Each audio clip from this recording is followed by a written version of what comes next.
Hi everyone, welcome to the Active Knowledge series, The Practice of Non-Greed in Business. Today we're stepping into chapter 12. We're in the domain of fuel and we're going to look at rewards, which is the second part of the domain of fuel. So you can see coming up on the screen, there's a competitive engine. We're down towards the bottom end, if you want to call it, but the power end, the energy.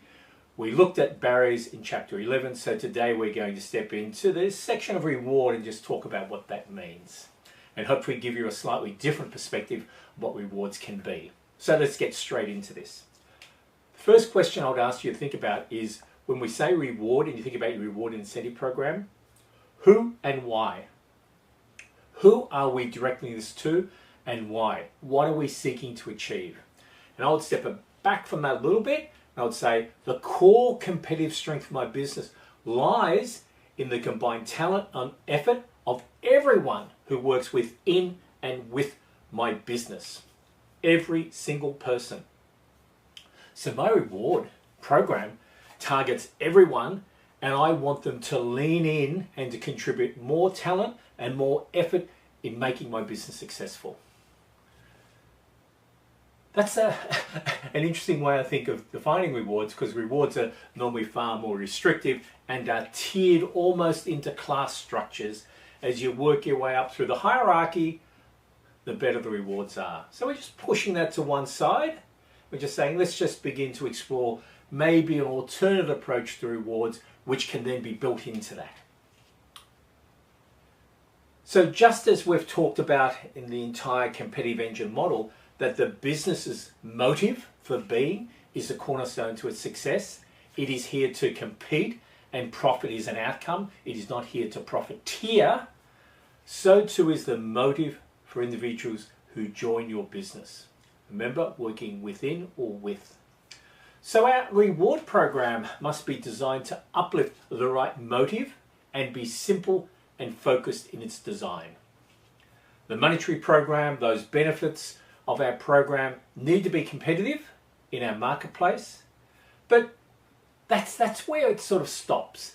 And if I compare business to business to business to business, yes, my remuneration package, the monetary component, has to be competitive, close to it. However, once you go past that, my entire reward program is likely to be totally different. Why? Because my reward program is focused on motive, the right motive for you to join my business to contribute to its success. So as we unpack this section, this element of reward, hopefully we can tease that out. So the spice, if I can use that term, the richness of your reward program comes from what? It comes from who you are as an organization. And that is unique to you. And you'll see this time and time again where people turn and say, I would love to join this organization. And it's not because of the money they're paying, it's because of how they perceive the benefits they'll receive from being associated with that brand, with that business. And we want to open that out a little bit further. We want to go from that veneer and go a bit deeper in our reward program. Let me just tease this out a bit further and just say, why does someone work for you? And I'll give you a number of reasons. And my question is, so which reason is better? This is the language the person is talking about the work. First one, I hate this job, but the money is great, so I'm going to stay there. That was the first one. Second one, it is a terrible place to work, but at the present time, I haven't got any other choice. I need the money, but I tell you what, I will bail as soon as I can. It's the second one. The third one, look, the pay is okay, it's fair, but I just love the work we do. I love the people I work with. I love the opportunities it provides me to contribute. I love the community of customers whose needs we're meeting. It's just amazing. It is so fulfilling in what we do. So 3 choices. Person is there purely because they want the money, and if the money pays them well. Second person who's there because they can't find another job. And the third person who's there saying, yeah, the money's okay, but working for this place is a special experience. And I think if we can, we would love to have that third person who's there because of what they can contribute. So this love of money only gets you so far, and its appeal wears off pretty quickly. Last year's bonus is last year's bonus. What's this year's bonus going to be? And is it going to be more? Because it better be to keep me engaged. That can be the outcome of the sort of the reward program. If it's based upon monetary, then it's always more, it's always more, it's always more. And often it is based upon monetary, and everything else is just some sort of, not even cream, some extras around the side. The rewards and the incentives you offer to all those who work within and with your business form a vital part of the competitive engine. We're starting at purpose, we're starting at motive, we're working with worthy leaders to connect and build trust, authenticity with that workforce group. We're using culture, we're using vision, we're coming through, we're getting our customer focus right, we're getting our strategy right, we're wiping out all the barriers we can, and now we're saying, how do I really get you tied into this business? I'm going to use some of these elements, but I'm going to have to pull it together. And my reward program is the way in which I make sure these other elements are working properly to draw you in. It's the fuel, it's the energy for engagement. We have to be careful how we craft it. We want it to, in actual fact, uplift the good and block the bad. The bad actors, the bad behavior, the bad traits. We want our reward program to block them, and we want it to uplift the good. So there's some opening thoughts. I want to just go through and look at 5 questions as we unpack this element of rewards in the domain of fuel. 5 questions or 5 points. Why would it work for you? First one. The engine, the competitive engine, how that can be your source of rewards. I want to talk about culture and rewards and why that becomes important, how they tie together, how you recognize performance. Got to be, this one I just want to expression the 4th one, be careful what you ask for, and just tease out how sometimes we structure rewards and they just deliver all the wrong behavior. And I just want to touch on what I call getting the basics right, because the basics need to be there, but then we need to build upon that a lot more. So just 5 points we'll go through.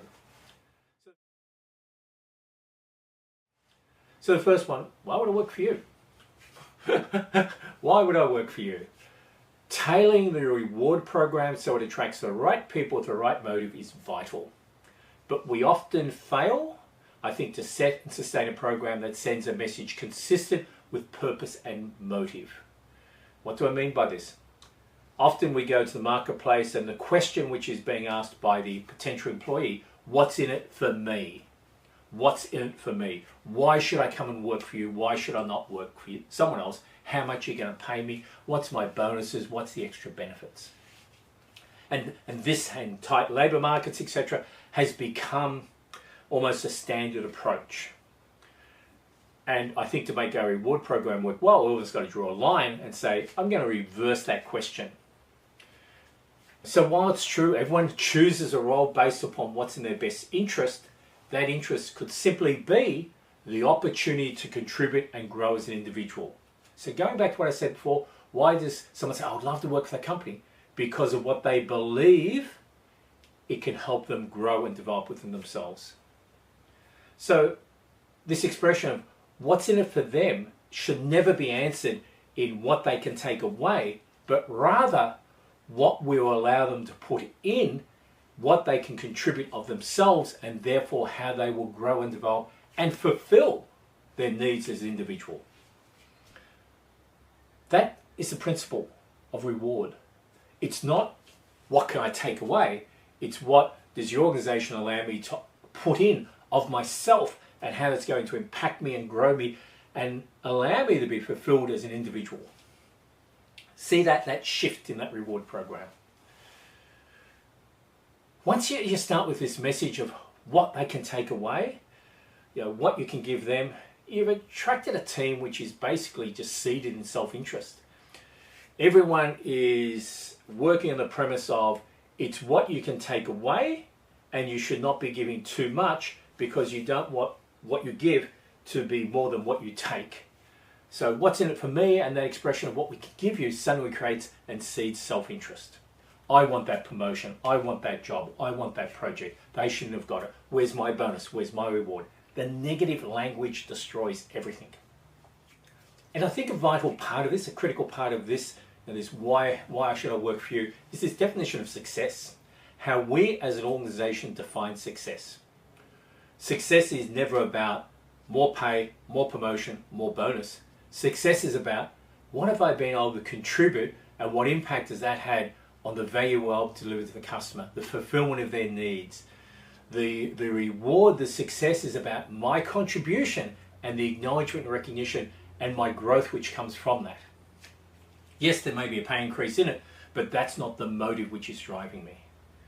And look, this may seem strange, it's maybe a strange notion to some, but there I believe many talented people who will put the opportunity to contribute to something meaningful, worthwhile, purposeful, ahead of financial reward. You want to build your organizations to be competitively fit on that premise, not upon the premise we pay everyone more than anyone else does. And I've worked for an organization which did that. Their premise was, we have the best people because we pay them more than anyone else. We have the highest pay levels at every level of our organization. That business no longer exists. It collapsed because its culture was fragmented and it just disappeared. Why should I work for you? Because of how I'm going to be able to contribute, grow, fulfill my needs as an individual, make a valuable contribution to what is happening in our world and our communities, to be all I can be through your organization.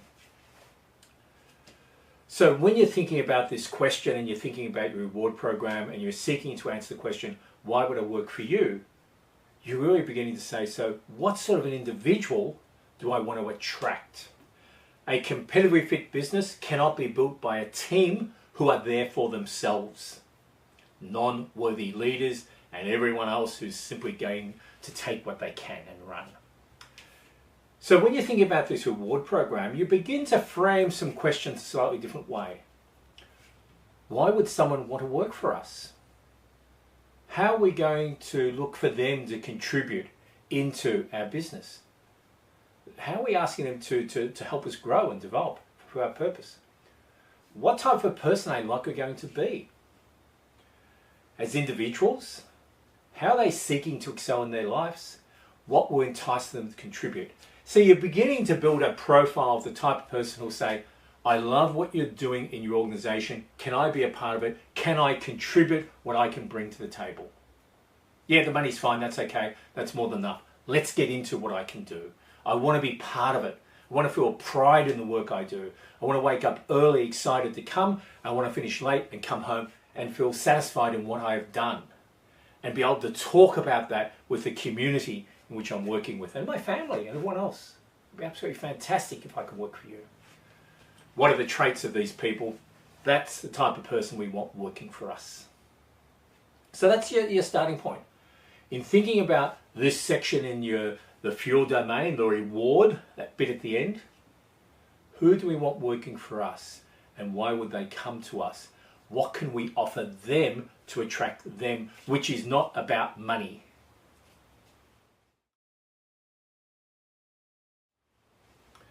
So let's just step forward and talk about the competitive engine and how this can form a source of your rewards. And think about this, my reward is you really want to come and work in my organization because of what we do. So let's just throw out some language here. Again, this is about an individual talking about the opportunity to work for you. I want to be involved in what your business is doing, the people whose needs it's meeting, where it sees it's going to, and how it's going to achieve that. This is an expression of purpose. I want to work for your business because it's about better every day. It's about everyone leaning in and contributing to a fulfillment of purpose, reaching that impossible vision which you've set, but really doing something beneficial in the community. The motive to compete. I want to work for your organization because I just look at who's in your leadership team. I see how they just lift others up. They are people who are enablers and catalysts in language. So we are an organization which has worthy leaders. I love the people I get to work with or could work with in your organization, how everyone is so supportive and uplifting, how it's an amazing community. This is an expression of culture. I just want to be part of this quest you've set, this impossible journey that your leadership team has set for this organization to go on, this vision which you've set coming out of your purpose. It'd be amazing to be part of that team. This is an expression of the vision, our quest. It's a great business. Your leaders are amazing and they care, and I know they care, and they're authentic for their people. This is an expression of the trust which has been formed between the worthy leaders and that workforce. I just think your business is somewhere where it can excel. And what's that an expression of? The barriers have been removed and the rewards are there. Last one, I think I can contribute a lot, but I can learn a lot, and I think the community is seeking to meet the needs of, it's where I want to be. This is an expression of customer focus and capabilities. So you can see the competitive engine and you look at the elements in there. Each one of them, when it's expressed in its right character, becomes part of your reward program, because it's creating an organization which people would say, if I could get a job there, that's where I'd want to be. And remember, the best of the best working with their best to achieve the best. So if your competitive engine is well tuned, if it's in the right character, then the reward and incentive program, it's going to draw all of these aspects out, and it's going to be the pitch which is going to have you overwhelmed with the people wanting to join you, and the right people with the right attitude. That's going to be the fuel which is going to attract. However, a warning. If you begin to lower that standard and you begin to say, oh, well, they're not really the type of person we need and we want, but they know so-and-so, so we're going to give them a job. One bad apple, you begin to create barriers. They will seed those barriers. All the work which you're trying to do will begin to drag down. And from the leadership section, that leadership chapter, you would have heard me say, your weakest leader sets the ceiling to your success. If you begin to employ people who are not meeting that trait matrix which you've built, right people, right attitude, then you're going to find you're going to drag your reward program down and the barriers will be formed. So your engine is a source of your reward program. It is a core element, if not the entire essence of your reward program, if you get each one of the elements of competitive engine in the right character. But don't loosen off in any one of them.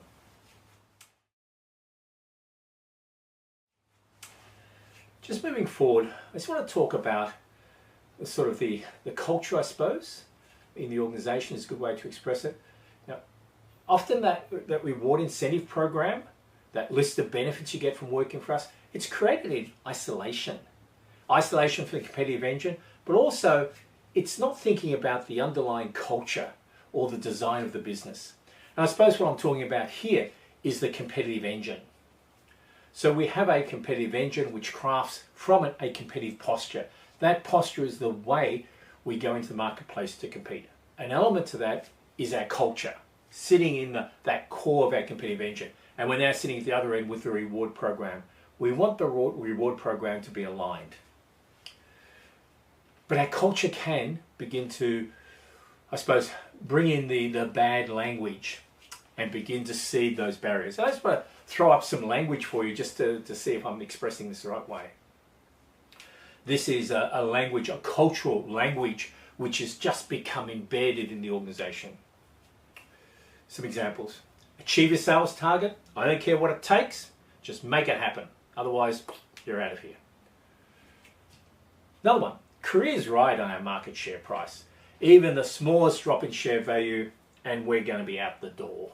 And apart from that, I'm not going to get my bonus. So make it happen. Another one. This deadline cannot be missed.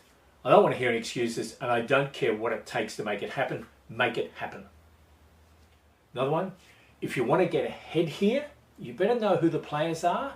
You better get on their right side so they can take you with them. Hopefully. Another one, another expression. No one cares what it takes. Just deliver. Do whatever you got to do. It doesn't matter. And the final one, it's all about profit, profit, profit, profit. I want the profit. So if you listen to that language, and you begin to say, if that is the language which I'm hearing, that is, in that cultural context, a representation of what my reward program looks like. Doesn't it? Because these are all expressions which are telling you what you have to do to get ahead, what you have to do to perform. So when you think about culture and you think about rewards and you think about your competitive engine, you think about competitive posture, there has to be an alignment across these. You can't permit a language to exist which is reflective of culture, which is counter to the engine, the posture, and what we want our reward program to be. So I just wanted to draw that out, because often we hear this language and we go, yeah, it's okay. No, it's not okay. It's reflecting a culture. It's reflecting people who are not worthy leaders, and that should be squashed and they should be removed. So I just wanted to flag that. Important aspect of the reward program is to listen to language. To listen to language. And if your competitive engine is firing well, and I've mentioned this before, there will be a language which begins to emerge from that, which is reinforcing each and every element of the competitive engine. That's what you want to hear.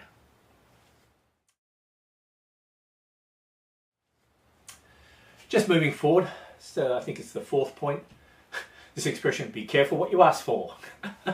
And this is really about the setting of goals and targets. And I think this is where we all have experienced this. And I just want to flag it for you, just to make sure you don't forget it when you're setting your reward programs and you're establishing various elements of it.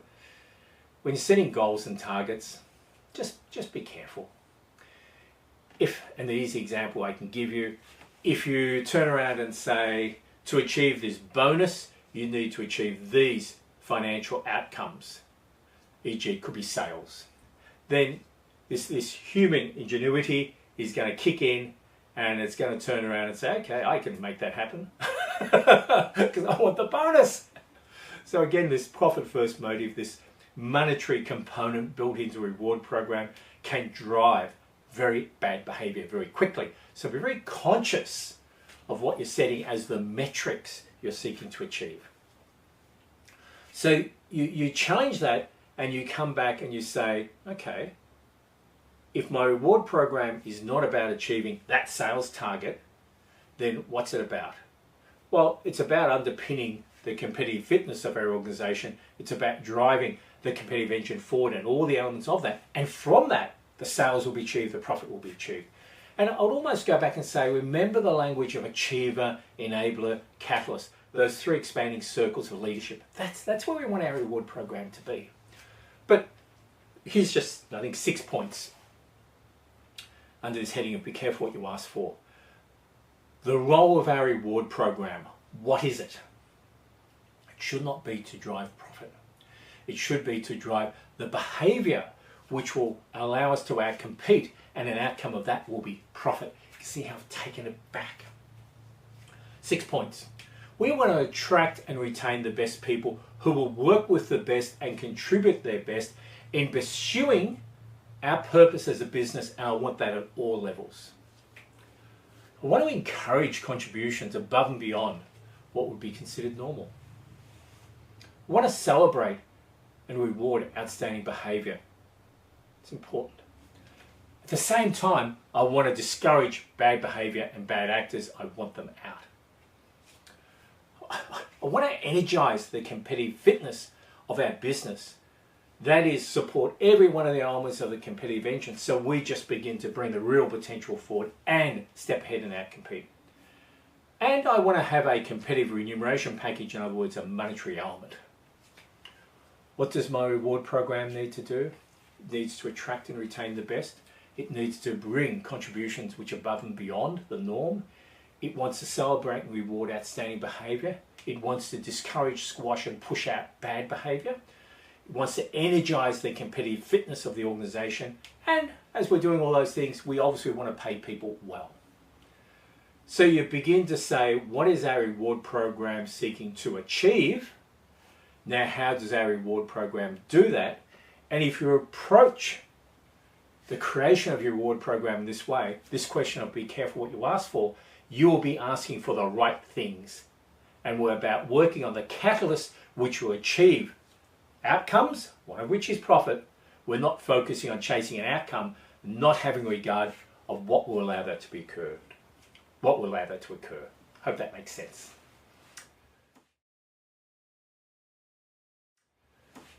The basics. The basics is just the next section.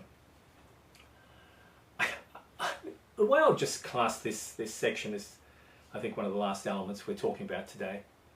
A non-restrictive reward program, no class structure.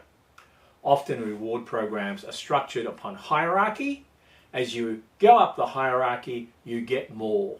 You get bigger offices, you get a better car, you get more pay, you get more benefits. You're seen as being successful because you're going up the hierarchical structure. Come back to my earlier comments. The way you define success is vital and it is critical. Second comment, the competitive strength of my business lies in the effort, the talent of everyone leaning in for the purpose for which I exist. Therefore, I need to reward everyone, not class structure. And maybe I'll just draw some points on that. So some basic principles which I think have got to be there when you're thinking about your reward program.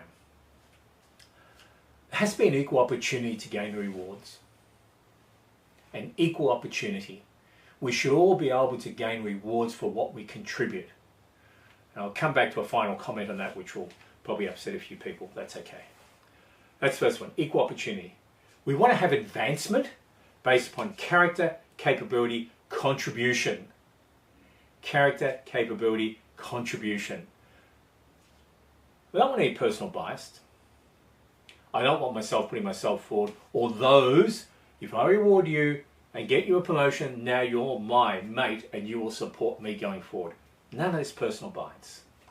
We want full transparency and accountability in attributing rewards.